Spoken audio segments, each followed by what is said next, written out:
for the release of SBF. See what Mhm. happens there with that. So it's pretty trippy to see. That was like, obviously like a big budget interview. He has his phone, he Mhm. has tech, and like you said, he's probably in the 5-star prison. He might be living better than a lot of people out there Yeah, in if prison. if anything, like it just might be protective services. Who knows Right. if it's actually a prison? He's just being protected from bad things happening to him out on the outside. Yeah, like we He's don't see being everything. protected from BitBoy. Exactly. He's just in his room, right? For all we know, Yeah, as soon as the cameras turn off, he opens the door and he's living lavish, right? He's going to dinner with Diddy and a whole yeah. bunch of stuff. Because he said like, oh, everyone is super helpful. Everyone is very nice at the prison. Like all the staff is like, staff. Hold on, you mean guards?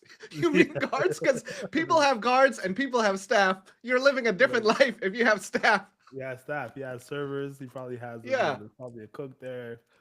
Hmm. So that's an interesting case there. That's an Yeah, he was interesting. saying he was eating mostly like ramen and beans, but I mean, if Yeah, that's the worst thing, that's not that bad. right. He also said that he was an altruist, right, and he was living so Hmm. humbly, right. This is before he got locked up, and he drives Yeah, like a super cheap car, and he lives in a small yeah. apartment. But as we know, he had a penthouse in Bahamas the whole time he was Hmm. saying that, and Right. he had his whole team, living like rock stars. So he Yeah, definitely yeah. And came if from a you're on bad that, place. yeah. And if you're on that much drugs every day, you don't really care what you're wearing, what you're driving. You Yeah, know? yeah, exactly.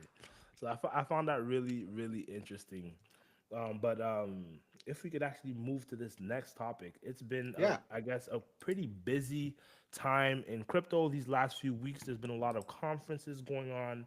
I know that you attended a few conferences. I think it was Consensus Hong Kong. How was that Hmm. overall? And how was the sentiment among the users with everything going on? I feel like the general market sentiment sort of it bleeds down into these conferences. So Hmm. Hmm. how was your experience? And then later on, I can get into mine. Overall, it felt like there were more people waiting in line to get in than actual people inside. Like, because you took a lap and you're like, oh, is there more to this? And there isn't. It was pretty small. It was one of the smaller conventions for Consensus, where I've been to Consensus Hong Kong. It was at least twice as big. They even said if you're going to Consensus Toronto, it's going to be twice as big. They were just kind of feeling out the space for Hong Kong since it was their first event there. A lot of other projects had concerns about sponsoring the event or being involved, so they wanted this as like a pilot event to test out if they can have a bigger one in the future. And that was kind of apparent with like the small amount of venue that was used. The venue was much bigger, but it was kind of blocked off by this Okay. big curtain. It's like, oh, they didn't really expand it. There was a lot of empty space in the back, and the projects that did show up, as a retail user, they weren't for you. They were really for institutions. Maybe it's infrastructure. It's like more project to project, more to help people build. If you're a retail user, you probably wouldn't have got too much out of it. So yeah, it could use improvement. I've had better experiences at other consensus events. But of course, I don't want to really say anything too negative because I want to be invited to these events again because I got the press pass, so I didn't have to pay to go in. Otherwise, it was Right. like $800. Right. Nice. Very, very nice. Cool. Yeah. What would you say was the biggest takeaway from that event? Hmm. I did get some great information. Some of the panels were good, but of course, with these panels, they always have like the developer or CEO talk, and they don't know how to talk to retail users, so they're just off in their own world, talking super technical. Everyone's on their phone because they're like, I lost it. I missed 10 seconds. Like I'm out. Like just I Right. can't keep up anymore. But there was a lot of bullishness, especially at the side events. Some of the MGN event. Lots of excitement in the works. I did not know we also had to hit record simultaneously on Riverside. I thought we could record these after. I just hit go live. I messed that up. Oh, man. I also messed up my live stream on YouTube. I didn't know I also had to hit go live there. I put in the Okay. RTMP. So we're figuring this out. We Bear got with us, some guys. viewers. Bear Yeah, with us, yeah. guys. We're figuring it out. The next one's gonna be better. gonna try and do these more often. Have some guests, have some other KOLs on, or well, that's an industry term. Influencers, content creators. Yeah. But I really enjoyed Consensus Hong Kong overall, mostly because the side events. Because Hong Yeah. Kong is a small and dense city, Hmm. so a lot of the events you could just walk to. You could just like, all right, it's a 10-minute walk to this one. After that, we're gonna hit up the next one. It's another 10-15 minute walk, and I love that where you're just not stuck in a car all day driving around the city. That's huge. Honestly, that's huge because I was in Denver, right? And Hmm. yeah, I'm can't even remember how much I spent on Ubers going across town. There was events all over town. There's even an event in Breckenridge, which was another town like maybe 2 hours out at the end of Two the hours conference. out. Oh, Yeah, I was like, at the end of the conference. That was a little bit of a conference after party, like ski getaway, but it was oh, still part okay. of. It was still an official side event of ETH Denver. So yeah, definitely things were a lot more spread out, even more so than in Taiwan. Dan and I was in Yeah. Taiwan together for Taipei Blockchain Week. So definitely a different experience there. Yeah. So what was the who sponsored that big event 2 hours out in the ski lodge? Because that sounds like they had some money. Yeah, there was a few different ones. I actually didn't end up attending. A because it was really far and I had to catch my flight like the very next morning. Just didn't really line up. But I believe Berachain did an event there. Honestly, Berachain I would say sort of dominated the side event game when it came to ETH Denver. Their presence I feel like was the most strong when it comes to that, and their community really showed up. Their builders really showed up.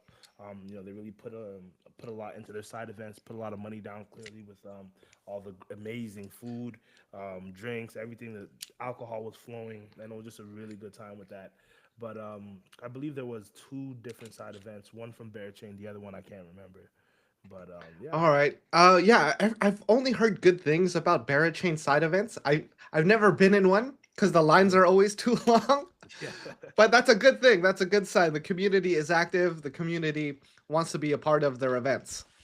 Yeah, I mean it's a cult. It's like a real cult community when it comes to that, and they go really hard for their side events, and just known for being like super genuine, super real. You can find like some real cool builders, and like the Bear Chain Army is like real strong. So definitely a cool experience to go to their. I think I went to maybe 3 or 4 of their side events, and they definitely just didn't disappoint with that. So, Denver overall was pretty lackluster, I would say. I believe the metrics Yeah, for this year, they had 40% less attendance than the previous year. I So, think their biggest mistake was to have it in a stadium where you can see a bunch of empty seats where, you know, you can't really have it's not really designed for a convention. It's yeah, designed for a sports event. And when you have a lot of empty seats, it just makes the event look even more empty. Yeah. it felt empty. It really Yeah. felt empty when you went in there. Just going around to just some of the booths and everything in there, it was just like a cold, empty feeling with that. But Yeah. I didn't give it Yeah. too And much time. I went around to some different booths, and you'll see maybe like you mentioned, with the whole stadium being like grand and the way a stadium rises with the seating, and you just see maybe like 5 people in like one corner. It just felt so empty, right? yeah, And, so that's the thing about events that feel empty like that. I just it feels awkward, feels uncomfortable to even talk to any of the projects there because like if it's empty and you're the only one they have to talk to, well, you're not going to get out of that conversation. no, you're not. There was no Yeah. escape actually. There was no escape, but it was interesting. Definitely, the side events was the play with that because the main event was quite dead. So. So Berachain, I had some. It was very questionable when it launched. A Mhm. lot of criticisms came out. Uh, the founder, Smokey, recently had an interview with Laura Shin from the Unchained podcast and that media empire, Mhm. and Smokey was saying that he did regret selling 30% to VCs. They're working on buying that back just because they want to make sure that it is community first. So I did enjoy hearing that. And what is your interpretation of how the Berachain ecosystem feels like from maybe founders, devs, users? Now, if you're familiar with me, I've been around Berachain from inception. Now, Berachain was actually derived from a community within the Olympus DAO, if you remember that era. So back from way back in that time, it started off with the Bong Bears Mint, and I was around for that. That was one of my biggest misses, fading the Bong Bear Mint. Um, but long story short, from way back then, they've always been one of the strongest communities culture wise, and one of the strongest communities vibe wise. And so now when you tie in VCs, it goes to a more, I guess, institutional sort of path. But if they Mhm, want to grow and to be the chain that they are today, with like over 3 billion in TVL, over 2B TVL from day one, um, you know, VCs, they had to get VCs involved for that. Now, if you were to ask me, like, let's say top three flaws of Berachain, I would actually put that up at number one. The VC presence. I think with majority of crypto projects or crypto chains, if you have a lot of VC exposure, I think that's always a negative thing. They got in way earlier than, let's say, the community. Even though the community, we were there from early, like if you mentioned the Bong Bear, but VCs, they get to contribute capital at a much lower market cap mhm, than the mhm. community gets at TGE on launch day, which was pretty recent. So if I was to say what their top flaw was, I believe it's the VC presence. Mhm. And although the vibes are still there, I was there at the side events with everyone in person, with the team and with the top builders. Vibes are definitely still there. Community's definitely still there. But I feel like that's the elephant in the room, are these VCs and the amount of exposure that they have. And even just the way that Berachain works, right, with their proof of liquidity. Now, proof of liquidity, something that we can literally talk about for a whole other episode, so I won't like go too deep into that. But Hit me with long the story TLDR. Yeah. TLDR, you have proof of stake, right? I'm comparing it to proof of stake right now. So you have proof of Mhm, stake, like let's say a chain on Cosmos, like let's just say, for instance, Dimension or Celestia, right? So when you're staking, your funds will essentially be locked, and you're getting these rewards, and the validators are pretty much locked. There's nothing you can do with that liquidity. Whereas with proof of liquidity on Berachain, you can actually move that liquidity. You can actually use that liquidity to farm, to yield farm, to do different things, and you're not as, let's say, stuck. So it's a lot more liquid in that sense, and there's more to the consensus model than that. And that's one thing with Bear Chain too. You had yeah. something to add there. Oh, I saw. Oh, you're Yeah. using your finger. Oh yeah. I meant. Well, that makes sense. Why there's 2 billion TVL from day one, and other projects have take a lot of time to get to that level, or just never get to that level. Yeah, most don't. Most don't at Yeah. all. So that was a testament to their community, their building, and what they put together. It definitely is an impressive metric. Um, but the one issue I would say definitely is the VCs. They just have so Mhm. much exposure in comparison to the community because of how early they got in. But yeah, that's the thing. Just a second, Josh. Is there a way you can turn up the gain on your microphone? Yes, let me go ahead and take a look. Okay, because I thought that too. Someone just said something. Josh's mic is too low. My mic is too high. But my mic is. I have you on max volume to hear in my headset. So thank you for saying something, Daniel Santa Cruz. Good name. Oh, yeah, I think you're muted, Josh. Testing 1 2 3. How is that now? Levels seem about the same. I don't know About if the there's something same. I can control on my side, or maybe there is. It says it's maxed on. It says it's maxed out on the Riverside app. I It could go does, into yeah. my mic settings like on my laptop separately. Yeah, guys, bear with us. I was just at Yeah. dinner before Dan gave me the call. Hey, we're going live, so I came on home and sort of put this together. Here, let's see, Wave Neo. While you're How's working on this? that, I'll answer. How's this? Oh, much better, much better. Can we Much get better. it a little louder? Should I go louder than this? I can go up. Yeah, let's go up a little bit.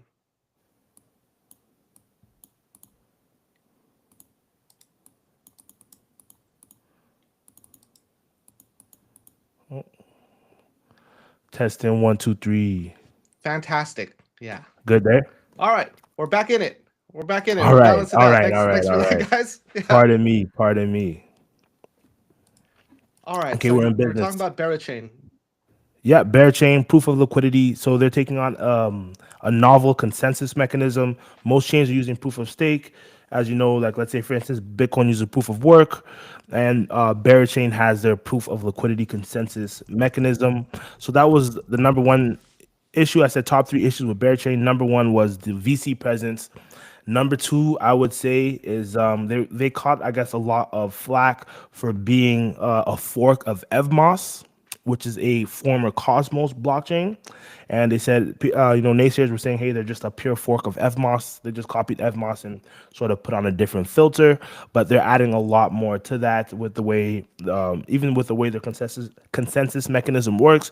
It's all very technical, but stay tuned for a little bit of a series with Berachain on Berachain and sort of how that all works. So I believe on Retail Radio we're gonna be doing some sort of a breakdown and a series sort of going over that. But they're taking on a new consensus mechanism, and I'm actually getting quite bullish and quite excited on Berachain after being with them in person, hearing the founders, hearing the builders, and there's a sentiment that you just really can't fake when it comes to that, and some of the things I was hearing. So more on that later.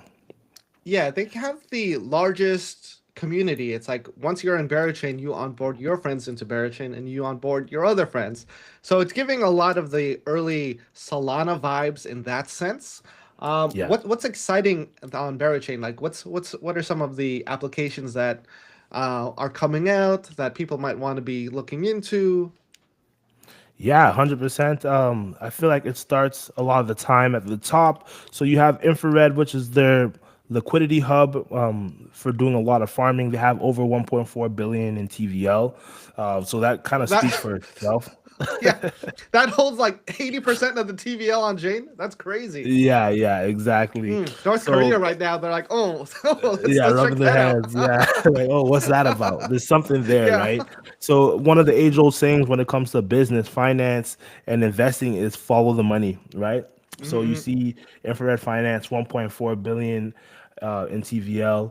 So a big thing that you're hearing among the community is farm the chain, right? Farm the chain. So much liquidity opportunities just with their proof of liquidity mechanism. So many different ways to farm, and if you do it properly and learn and learn how everything works on Berachain, the yields are quite nice, even with stable yields and different things like that. So infrared finance, a place to start. I will give a nice plug to Cub Hub. If you're looking for like a fun sort of ecosystem, circular ecosystem to do, I know they're dropping a fighting game. They have their 3D Cubs. It's like an AR metaverse, and they have NFTs and a few different fun things, and they're adding some fun sort of gamification when it comes to Mm-hmm. the Berachain ecosystem. And then you have ramen finance as well. If I were to name three good places to start on Berachain. Okay. Yeah. Well, we got to do a deep dive on this in another chat. Uh, Yeah, there's anything a else lot from to ETH Denver unpack. besides Berachain? Like anything else that came out of it? Yeah, I love to see as mine and your favorite metric is with these side events, you can kind of see which projects are cooking with sort of the benefits and the sort of free stuff that they have. Definitely, Bearchain was on top when it came to just how good their side events was. But another one who surprised me and actually had quite a good presence in there was Hedera H Bar. They came really strong. A lot of cool stuff being built. I wasn't really aware. I wasn't really watching H Bar that closely. But after meeting some of the builders, similar deal. Another one I'll say is Karate Combat. So they had their weigh-in and they had their fight go on during Crypto Week Denver. I'm not sure if you're familiar with Karate Combat. Oh, nice! You got a Hedera pen. Sweet. Yeah, Yeah. I actually really like this pen. They give away really good pens. It has a good weight to it. It writes really well. It's very Nice. balanced.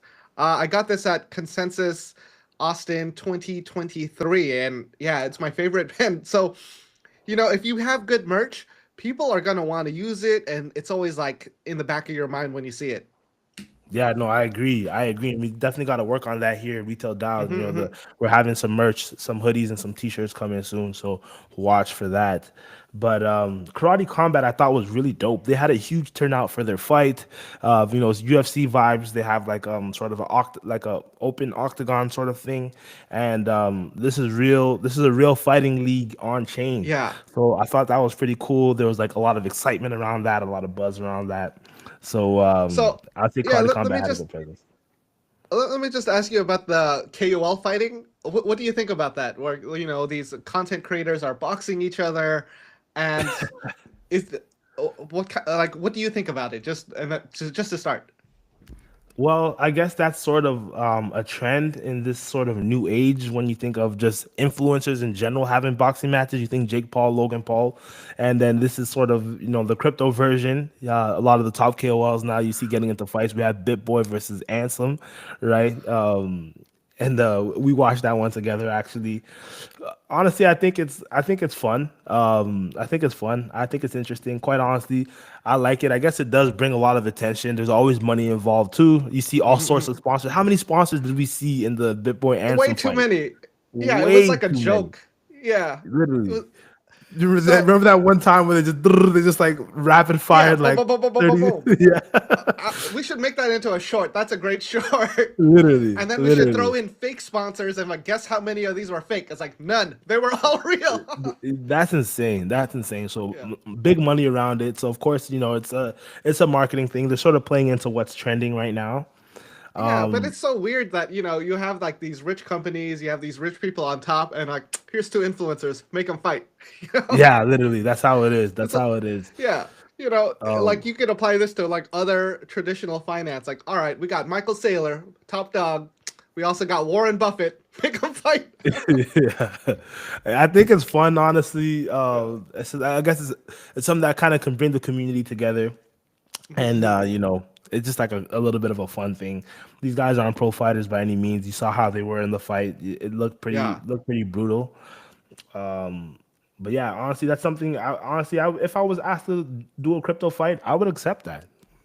I would back you on that. I would not do a crypto fight because I don't want to get hurt. Fair to Healing takes say. a long time. Yeah. Yeah, fair to say, fair to say. Definitely with some Yeah. training, I think it's something that could be fun. How do you feel about the Yeah. crypto fights? What's your stance on that? I just think it's funny. I don't really watch them just because I'm not that interested, or they're just not that exciting. Right. They're just they just make you feel bad for them. There's Yeah. just Yeah, especially towards those late rounds, like they could barely yeah, breathe, and it right, got pretty brutal. It got pretty brutal. But yeah. yeah, I'd say it's kind of like the equivalent of making some random guy do your taxes. He's like, oh, he's struggling. He's really struggling. yeah, exactly. Yeah. Exactly. Hmm, Exactly. So right now, with the way the markets are, just to change gears for a second here hmm. and get a little bit back into crypto, what are you bullish on now? And are you risk on right now, or are you more sort of stabling up? And what are you looking at for the next, let's say, 2, 3 quarters here? So, this is just my personal thoughts and not financial advice. Let me get my out here. Let me get my escape path set up. Yeah. But if we're looking at like big players and rumors of what's happening in the markets, people are saying like the international money supply is tapering down. Where when we hit that towards the end of the month, there's supposed to be a big pump. I feel like that's kind of astrology for crypto, but people are betting Okay. on that, as well as like some other launches happening this month and next month. I'm pretty bullish on Sui. Let me bring some stuff up here as we shill stuff. Nice. Sui just acquired Parasol. This partnership will have significant impact on Sui Network, and Parasol is the ultimate playground for game devs, supercharges it with seamless blockchain infra, tokenized items, marketplaces, on-chain games. So I haven't really looked into Parasol that much, but my understanding is that it helps games get on chain. So if game developers want to build something and potentially monetize from a Web3 audience, they would be able to do that, as well as the Sweet Play coming out, which is their handheld device. So that kind of is in line with the game developers that maybe want to build something and then they have an audience for that automatically. And the Sweet Play is also available to play Steam Deck and other game ecosystems. So it's not locked to just Web3, it's Web2 as well. And then, some other stuff too. SWE ETF in Delaware has been registered, so we might see a spot SWE ETF soon. Wow. So those are some of the things I'm looking at. Plus, we have SWE Base Camp at the beginning of the May, which we're both attending because Yes, sir. we're just looking forward to that. It's like the days after Token 2049, which is like Mhm. Wednesday, Thursday, then Friday, Saturday is Sweet Basecamp. So normally they have a lot of big partnerships and announcements around that time. So I'm bullish on what's going to be coming up for them, those announcements, as well as some other things happening in Sui. And for outside of Sui stuff, I'm shorting. I'm shorting a lot of things, just because I don't believe in it. I know like once these airdrops hit, everyone sells. We just know that everyone sells. Market makers thin out liquidity so they can pump it back up, and then everyone sells again. Yeah, yeah, that's how it goes most of the time. We've seen this before with a lot of these new launches, so Hmm. definitely have to be a lot more strategic than ever, especially in this new market climate. Right, there's so many new launches, so many new chains. Most of them do the same thing. Most of them are copy and paste, right? So Hmm. having discernment to draw the cream from the crop, the cream always rises to the top, and to be able to spot that early. I know you've been talking about Sui for a long time, and they're Hmm. emerging as one of the top blockchains in the whole space. So for our users out there, can you tell them what do you look for in these new launches? Like anyone, let's say they're new to airdrop farming or they're new to crypto and they're hop on CT, they see like, oh, top 10 new launches. How do you sort of discern vapor from quality? Demand and Mm. how much they raised. So if they raised a lot of money, there's going to be a lot of people looking to exit, especially, the investors. If they Right. didn't raise a lot of money, then that's probably something I wanted touch or I wanted short. Maybe I'll look into taking a position if it's a quality product that I can use that can onboard retail users. As you mentioned earlier, everything does look the same because it kind of is the same, just on a Yeah, different for the most part. network. It's a different skin. So a lot of these projects I know aren't going to get a lot of users, and I think shorting is the play just because people were airdrop farming it. And what does an airdrop farmer do? They sell. They sell as soon as they can, and that causes the price to fall. So, very few Yeah. projects have had the situation where they launch, people get a big airdrop, and the price keeps pumping up. The only thing in recent history was hype, and Hyperliquid. they're still doing really well. Yeah, Hyperliquid. Yeah. No, I couldn't agree more. And as an airdrop farmer, I have to say that's 100% facts. If I cook and get a good airdrop, I'm looking to exit as soon as possible. Because the fact is that for all you watching out there, majority of these airdrop tokens have a large VC presence.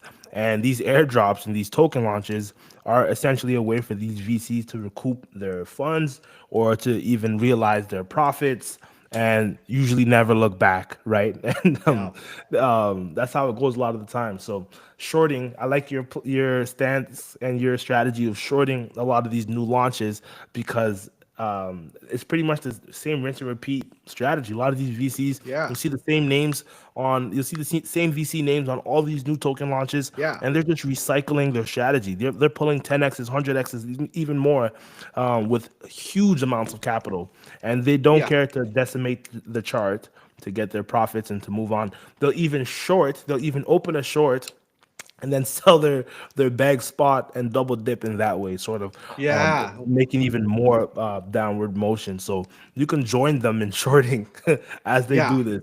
So I couldn't agree more. Hyperliquid, I will say to say for the same reason to those out there watching, the reason we saw like an amazing run after the airdrop, even though there's users who got even seven figures in their airdrop, is because they didn't have that VC presence, right? And you can see the Hmm. difference with that, right? Even though they gave out, millions of dollars in airdrops to their community, they still went on to do like a 10x run because of not having that VC presence suppressing the price. Yeah. So I feel like that's a big lesson to projects out there who are actually building a good product and something real.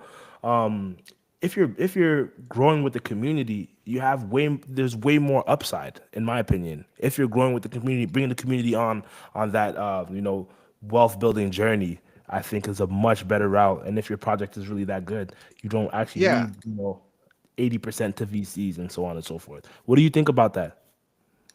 Yeah, I'm 100% behind that. I am not aware of any resources online that can say like, hey, this is a hyped up project. There's no VCs.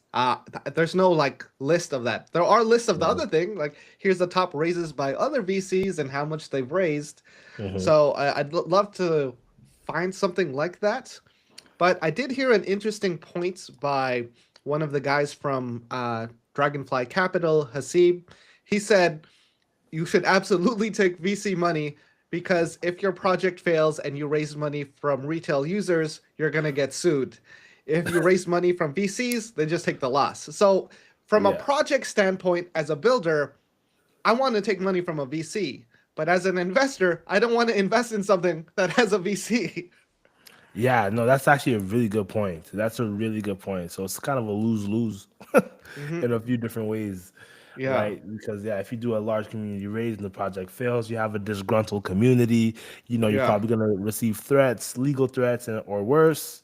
And then with the VCs, it's business as usual. No crying in the casino with the Yeah. VCs, right? Yeah, that's Another point I'd love to share with the people watching: never stake. Once the airdrop happens, you'll always have the option to stake at a very high APR. And when I see that, I know they're gonna dump because they want to lock your tokens up. They want to make sure you don't exit. They want to incentivize you with more tokens that are absolutely gonna be less valuable 3 months from now. so that they can exit, right? So Yes, that they so can that's exit my before you with way more. yeah, that's my red flag. If I see high interest staking on an airdrop, this is you short this. Yeah, no, that's a good sign and a good metric, a good Mhm. alert to short there. No, that's really good. So Someone asked about our opinion on Pi Network, and I'd love to share this. I'm mm, shorting it because I'm dumb. So Pi Network is just a crypto mining thing on your phone. They have millions of users from all over. And I was talking about this with some other crypto people. They told me not to short it because the community is crazy, that they're diehards, that they're ride or die with this. They got these tokens for free. They've onboarded so many new users that they don't know how to sell. So it's a dangerous game to bet against them. Because yeah, I'm in Taiwan. I was talking with some other people. They said Pionex got 20,000 users, new users in the last month because they wanted to trade Pi. I don't know if that's to buy or if that's to sell. So it could be a dangerous short, but it's really hard to see this get more valuable at like $180 billion FDV right now, which is, ridiculous. we know it's Like not a gonna last. 10x, Yeah. 10x from being around Bitcoin levels of Yeah. FDV. I'm on the same side as you, Dan. I feel like a lot of this, Pi army is a lot of noobs to crypto. No disrespect to the Pi community out there, but that's what it seems like to me. It sounds like a whole lot of Kool-Aid being drank. They're excited with their mining, their free tokens. I feel like the dream, a lot of the new users were sold that aren't necessarily crypto native, is that you're Yeah. mining Pi just like they were mining Bitcoin in the day. Look at the Right. Bitcoin miners from back in the day and look how they are now. You can mine your Pi, and the airdrop did decent for some. But when you're talking about a 100 plus billion, not million, 100 plus billion FDV on a token with inflation like that, where everyone is mining it for free, um, to me that Where's the sounds demand like going a to come from, right? no-brainer short. Yeah. If you're Yeah. at least Where a little bit seasoned in how crypto usually goes, right? If you were to take an educated guess on where it's gonna go in the even the medium term, I would say it would trend to the downside for sure. Such a high FDV, lots of free tokens being given out. Yes, they have a diehard community, but just when you're talking fundamentals, that's if I were to go longer short, I'd go heavy short on Pi for the next few months, for the next few quarters, because there always comes a time with a project like this, I feel like, where the music starts to slow down, the music Hmm. starts to stop, and that Kool-Aid, you're drunk off the Kool-Aid, you start to sober up, and you see that this token is way overvalued at 100+ billion FDV. That's how I feel. Yeah, I agree. And we can definitely be very, very wrong in the short term. In the long term, I'm 100% right. I'm gonna say this right now. Short term, Yeah, we could be very wrong, but it's gonna reach a point where like, all right, yeah, we were very, very right about that. And that's yeah, like 99% about cryptocurrencies because they yeah. don't last 3 years. Yeah. Yeah, to me, it's inevitable. And to all the new crypto users or new DeFi users that are getting their first exposure with Pi because they got some of their free Pi tokens, and it's really exciting. It's like, oh, I'm doing this crypto thing. I'm mining. I made all this money on my Pi. Definitely take it with a grain of salt. Definitely come with a sober mind and sort of look at the numbers. When in doubt, look at the numbers. Numbers don't lie.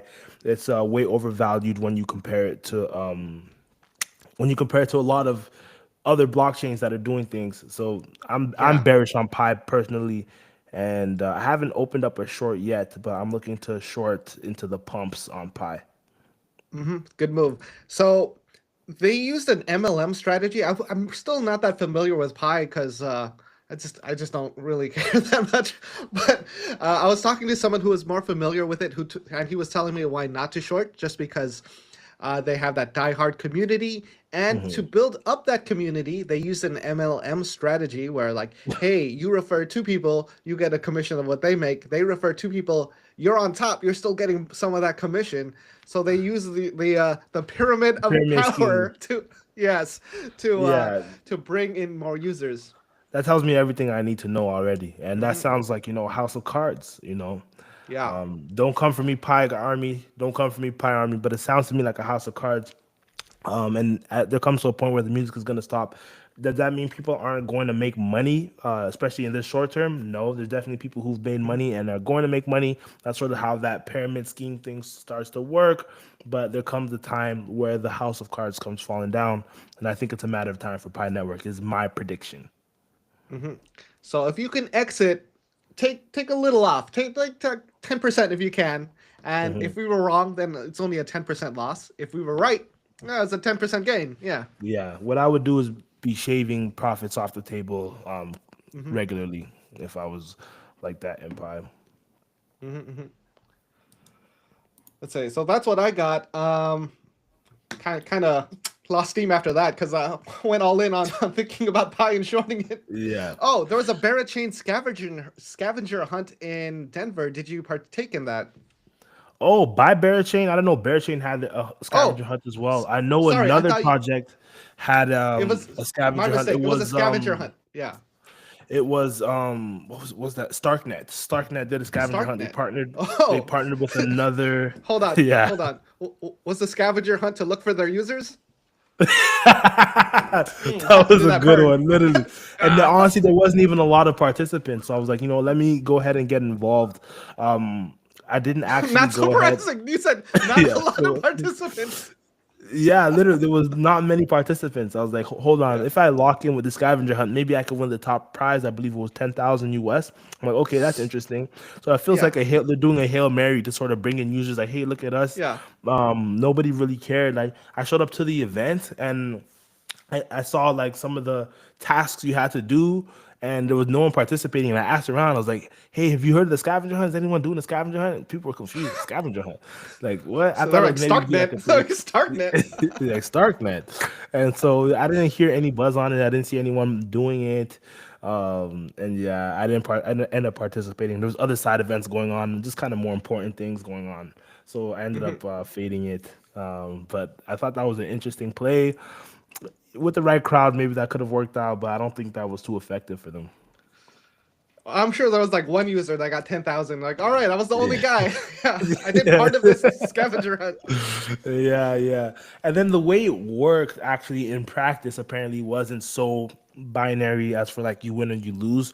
Apparently, once you did a few of the tasks, you get a ballot that randomizes the prize, right? So Oh, there was that one 10K grand prize, but then there was like a sticker, like a $10 ugh. voucher thing, and it was like, Yeah. nah, I'm not gonna So do there's a this. chance that no one will win the $10,000. Yeah, so I'm like, okay, I'm just not gonna participate. Yeah. And pretty much take out a whole day of my ETH Denver conference crypto week to go ahead and do Yeah, that. But yeah. That's that was an interesting it's play. worth it to go to the other events to connect to find Yeah. out like what's trending. Yeah, exactly. Build out connections, meet people, learn stuff was definitely more worthwhile in my opinion.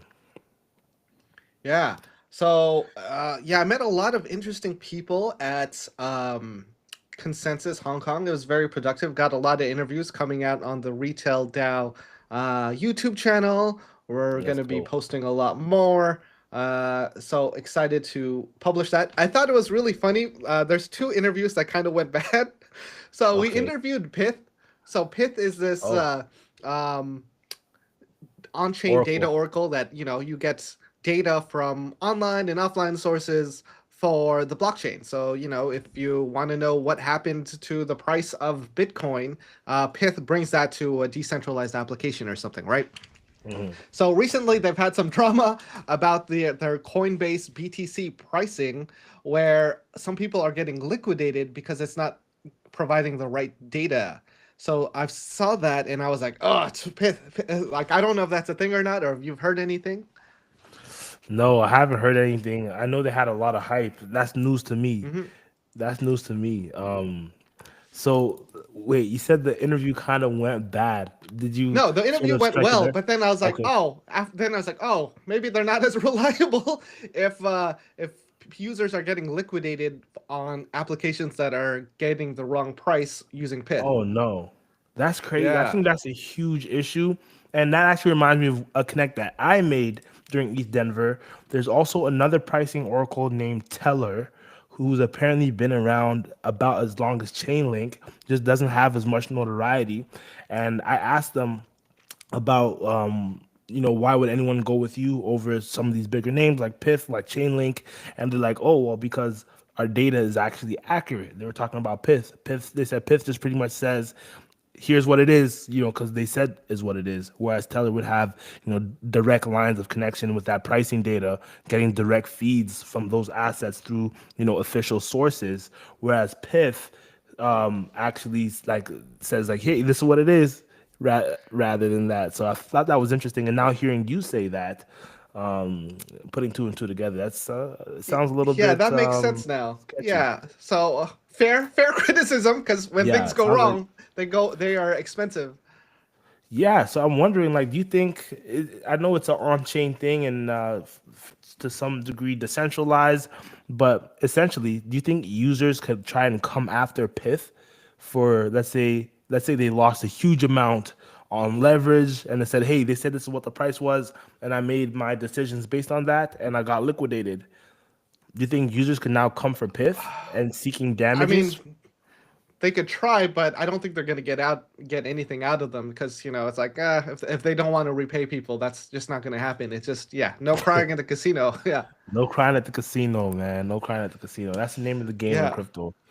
Yeah. So, but I think it's an interesting thing that, these data oracle projects like Pith, Supra, Chainlink can build up these large communities, even though it's not something they could use. It's not a retail focused product. You don't need the token for anything. You're It's just infra. speculating on people using that infra and needing that token. But the price movement is really based on retail attention and community. Yeah, I find that very interesting. And honestly, a lot of different things, in my opinion, are technically like that, right? Yeah. When it comes to crypto, a lot of infrastructure plays, when you're talking even Chainlink, when you're talking PIF, when you're talking, like, let's say, even a lot of these, like gaming protocols that aren't necessarily like a game themselves or platforms themselves, Yeah. but but go ahead and have some sort of software or tech that improves on it, and you're just kind of speculating that being something used among other projects, and then the price Hmm. pumping and then retail pumping. So I find that very interesting. I mean, crypto as a whole is very speculative asset class, so I feel like that does make sense in a way. But Yeah, if we take a step back, and bring this to the Web 2 world, it's kind of like being ride or die for Verizon or AT&T. It's like, no, Verizon yeah, sucks. I love AT&T. Everyone buy AT&T stock. Yeah. exactly, exactly, Yeah. exactly. So yeah, it's interesting in that sense. Whereas it makes sense for blockchains because we're actually on the chain. Let's say something's faster, something's cheaper. That actually directly dribbles down to the user, right? Whereas something like Python Chainlink is more Hmm. for builders. So yeah, I find that pretty cool. What are your Hmm. thoughts on, because I have heard so much talk about GTA 6 coming out here soon. I'm not sure if you saw Aiden Ross mention that he's going to have a private server within GTA 6 where users are earning real money. There's been a lot of rumors that GTA 6 Online was going to do that themselves, but Aiden Ross went ahead himself, jumped the gun, saying he's having a Oh, hello. We got cut off. perfect. Got cut off. Look, connection My issue. No, my monitor just went ahead and turned off for inactivity. I didn't touch my mouse, but I'm back. You can see me, right? Okay, yeah. I think the microphone switched inputs to your phone instead of the microphone. Oh, I see what happened here.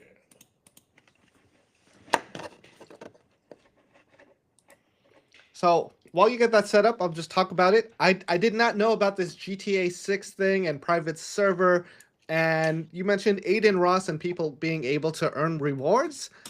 If we can short it, I can short. I'm in for the short because if they launch a token again, if you're earning a lot of tokens and there isn't any demand for that token, the price is just going to go down long term, and that's just been a problem with every gaming coin. Um, but I'd be interested to play GTA 6 and jump in. That's about it. So, well, oh no, I can't hear you. No audio. I think you had to change the input. Or whatever your connection Can you hear me is now? on. Yeah, I can. Perfect, because it says I can mute while recording, but I can't switch mics while we're live.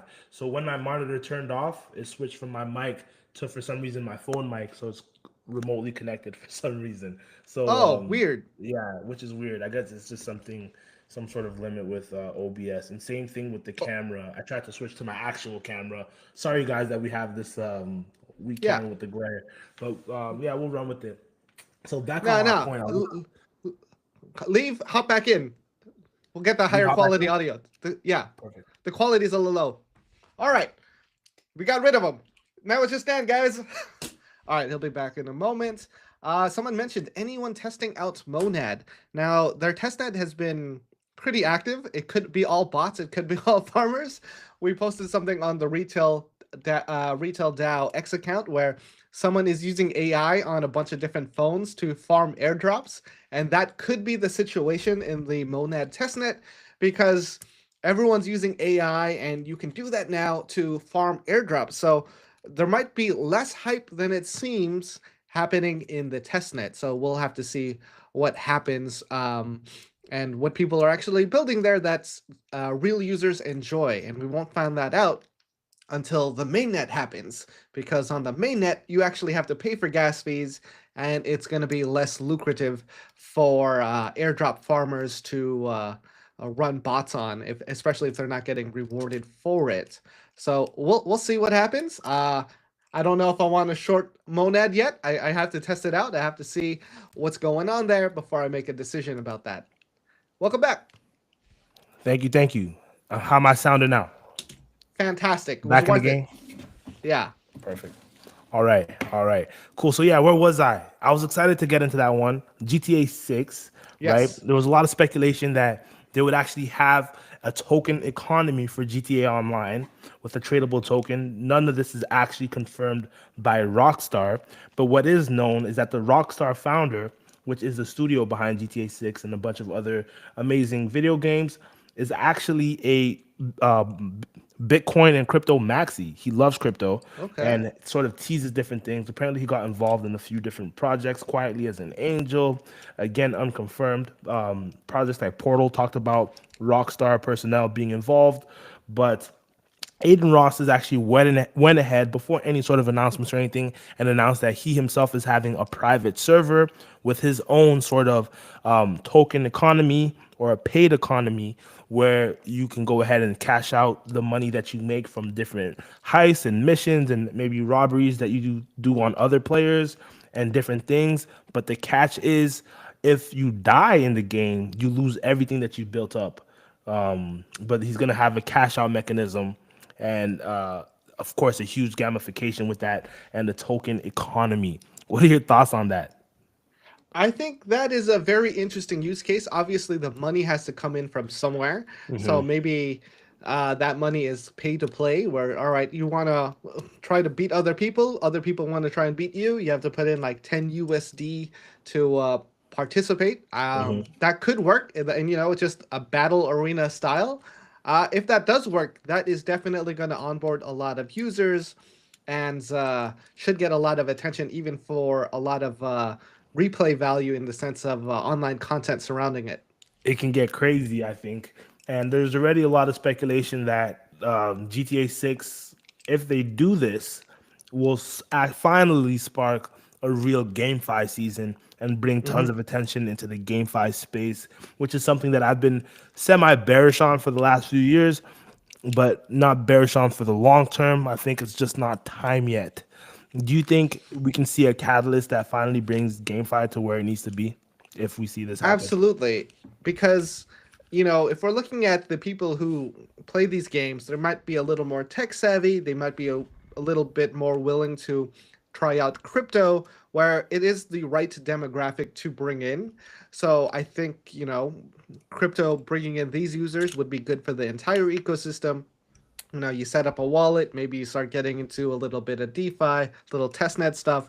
So I think it is going to be great for everyone overall in crypto as we onboard new users, the next generation of crypto users. I just think that's good. I don't play video games enough to bet on myself, so I'd love to bet on other people because I know I'm going to Yeah, lose money.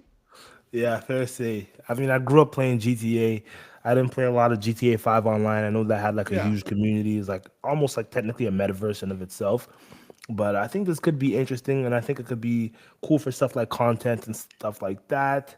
But do you think that's something that's actually going to be able to work? Would maybe Rockstar try and shut that down if Aiden Ross has a paid ecosystem? Um, Ecosystem. I can only imagine like the rise of online GTA gangs where people are like fighting together to take out one person. So it's like 10 versus 1, 10 versus 1, 10 versus 1. Yeah, like a cabal, and let's say they split the Yeah. money that they win from conducting these heists and murders and stuff like that. Yeah. So like this is something we never really thought of, but yeah, online gangs are happening in GTA Yeah, 6. I can't lie. That sounds very fun. That sounds bullish, and if Yeah. executed well, definitely could be like a whole revolution, in my opinion. Yeah. And maybe we see other Web 2 games with big titles start to incorporate things like this. It could be fun. Makes me think of sports games. There's different fighting games, different Yeah. things that can do this, right? It So it actually makes me think of North Korea as like, oh, North Korea jumps in, it's over. It's So just like yeah, 100%. yeah, North Korea's coming Lazarus. in, beating everyone. They're laundering money through GTA 6, and GTA 6 is like, oh, we can't do this, guys. Yeah, don't let Lazarus hear about that. Yeah. Don't let. Yeah, so I think that's something that's pretty cool. Definitely when it comes out, expect to see me, Josh, doing some live streams on Retail Radio, playing GTA 6, pulling heists and different things like that. So I think that could be Yeah, we fun. got some positive comments. I don't know why I can't put comments on Riverside, but people are saying Josh is a great guest for the channel on the YouTube on the Full Value Dan channel. Oh, So why? Thank you guys. we're all part of Retail DAO. So come check that out. I know we're terrible at making content, but more is coming out. Hopefully, we do more live streams. We have more guests, and we can just keep everyone updated in what's happening in crypto. Yeah, 100%. I mean, it's a pleasure. Thank you for having me. I mean, I wasn't so prepared with my camera, guys. I promise next time it'll be a lot more crispy. But yeah, no, it's always fun to chop it up with Dan. You know, me and Dan talk all the time. We're in Taiwan together.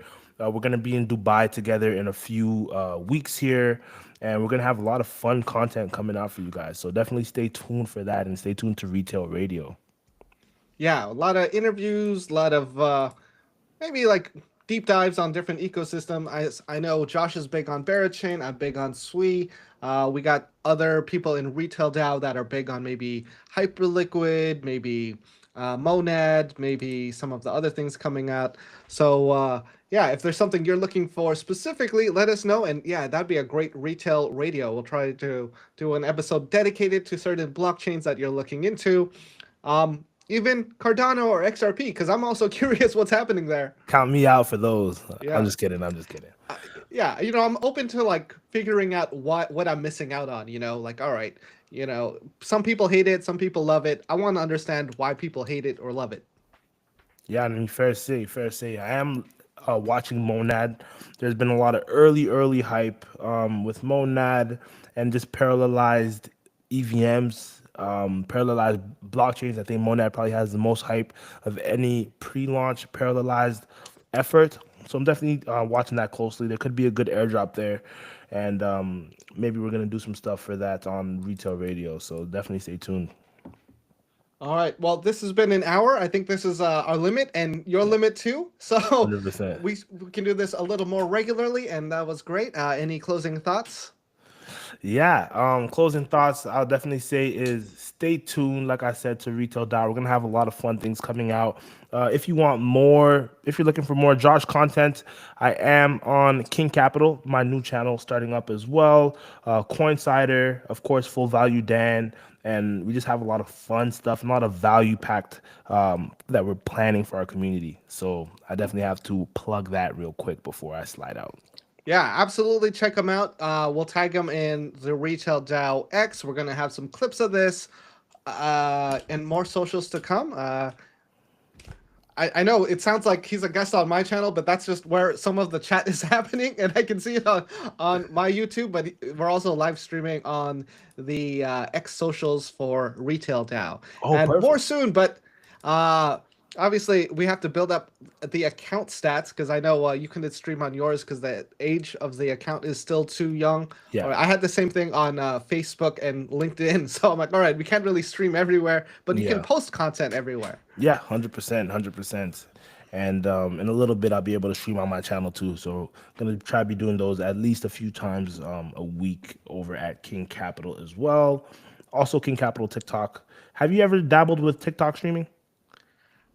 You need 1,000 followers. I Okay. couldn't do it. Oh, okay. Yeah. Coming soon.